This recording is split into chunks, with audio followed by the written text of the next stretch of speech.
इस बार एनडीए की हार पीडीए से होगी। लोग जब आकलन करेंगे और आकलन करने के बाद जो मतदान होगा, अभी जो हाल ही में परिणाम देखे वो परिवर्तन के परिणाम थे, और अगर परिवर्तन के परिणाम थे तो भारतीय जनता पार्टी के लिए बहुत चिंता का विषय उत्तर प्रदेश का है कि अगर जनता परिवर्तन चाहती है तो उत्तर प्रदेश में परिवर्तन होगा। 80 हराओ, भाजपा हटाओ, पीडीए ही जिताएगा, पीडीए ही एनडीए को हराएगा। आपके पीडीए को जरा डिकोड करते हैं, क्योंकि अल्टीमेटली अगर इंग्लिश में हम पीडीए देखें तो पब्लिक डिस्प्ले ऑफ अफेक्शन के लिए ये इस्तेमाल होता है। आपके पीडीए का क्या अर्थ है? जैसे हम आप सब लाल रंग में बैठे हुए हैं, तो लाल रंग को भी हम डिफाइन कर सकते हैं। ये सोचने की बात है हम कैसे डिफाइन करते हैं उसको।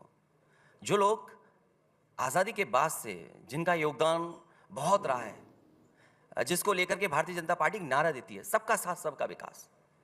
सबका साथ तभी संभव है जब आप बराबरी की बात करें। आप सबके साथ की तो बात करते हैं, लेकिन सबकी बराबरी की बात नहीं करते हैं। यही फर्क है एनडीए में, और यही फर्क है जो मिटाना चाहती है वो पीडीए। सामाजिक न्याय और सामाजिक आंदोलन पीडीए से जुड़ा हुआ है।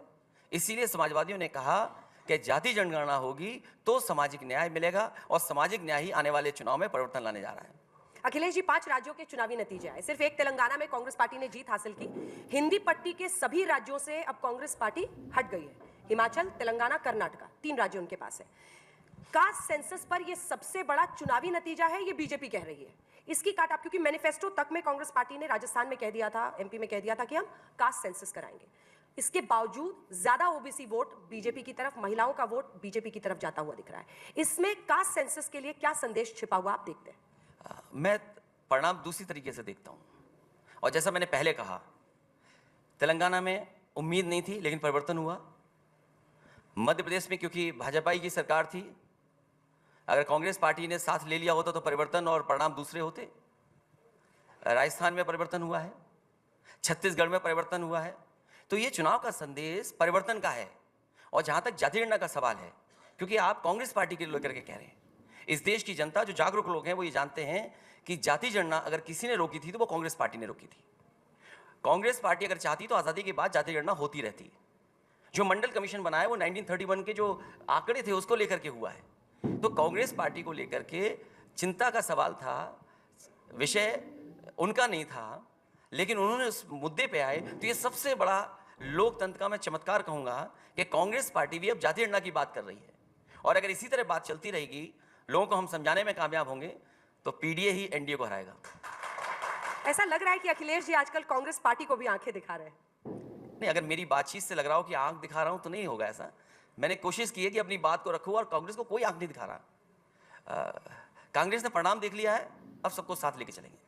आपको बुरा लगा था जब कमलनाथ की तरफ से इस तरह के शब्द बोले गए थे? आप पूर्व मुख्यमंत्री हैं और आपको लोग देश में जानते हैं, लेकिन कांग्रेस ने जिस कैलस तरीके से गठबंधन को एमपी में हैंडल किया, मतलब लापरवाही के साथ, वो आप बार बार उस पर इशारा कर रहे हैं कि वो भारी पड़ा। वो बात खत्म हो गई है। अब बात इंडिया के गठबंधन की है। वो प्रदेश के चुनाव खत्म हो गए हैं, वो बात अब खत्म हो गई। अब अगली लड़ाई क्या है, अगली परिस्थितियां क्या होंगी, उस पर हम लोग विचार कर रहे हैं। उसके बाद कमलनाथ जी से बात हुई आपकी?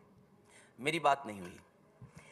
क्या आपको लगता है कि कांग्रेस पार्टी ने कर्नाटक की जीत के बाद जो दूसरी मीटिंग हुई थी इंडिया गठबंधन की, वो बेंगलुरु में हुई थी, और ऐसा लग रहा था कि कांग्रेस पार्टी उस समय अपर हैंड के साथ पूरे गठबंधन में हावी हो रही है? क्या वो इन 3 राज्यों के नतीजों के बाद आप जैसे क्षेत्रीय दल, जेडीयू, आरजेडी, समाजवादी पार्टी, आपकी पार्टी, सारी पार्टियां आप कांग्रेस को आईना दिखाने में लग गई हैं? राजनीति में कोई किसी को आईना नहीं दिखाता है।